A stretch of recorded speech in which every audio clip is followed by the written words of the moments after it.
সন্তান আর সম্পদ এটা দুনিয়ার জীবনের সৌন্দর্য। ছোট ছেলে মেয়েরা সোনামণিরা না থাকলে পৃথিবীতে কোনো সৌন্দর্য থাকতো? স্বামী স্ত্রীর ভালোবাসা কয় বছর? রং ধরা যৌবন জং ধরে শেষ। 1-2 বছর পরে আর আগের ওই মাতলামিটা থাকে না, ওই ভালোবাসাটা থাকে না। এরপরে ভালোবাসাটা হয় ছেলে মেয়েদের কারণে, ঠিক কিনা? ঘরে গেলে আব্বু আব্বু ডাকে, আম্মু আম্মু ডাকে, ছোটাছুটি করে, দৌড়াদৌড়ি করে, কান্নাকাটি করে, রাগ করে বসে থাকে, রাগ ভাঙাতে হয়, এটাই মজা, ঠিক কিনা? এজন্য আল্লাহ বলেছেন জিনাতুল হায়াতি দুনিয়া। ছেলে মেয়েরা, সন্তান সন্ততি হচ্ছে দুনিয়ার জীবনের সম্পদ, দুনিয়ার জীবনের সৌন্দর্য। এক আয়াতে বললেন জিনা, আবার আরেক আয়াতে বললেন ফিতনা।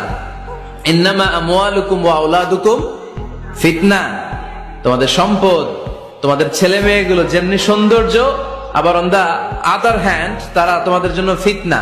কারণ এই সন্তানের মুখে খাবার তুলে দেওয়ার জন্য অনেক বাবা হারাম পন্থায় উপার্জন করে, এরকম আছে না নাই?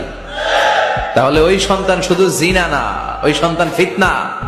এই সন্তানের কারণে বাবা দুনিয়ায় ফিতনায় পড়ে গিয়েছে, ফিতনায় জড়িয়েছে।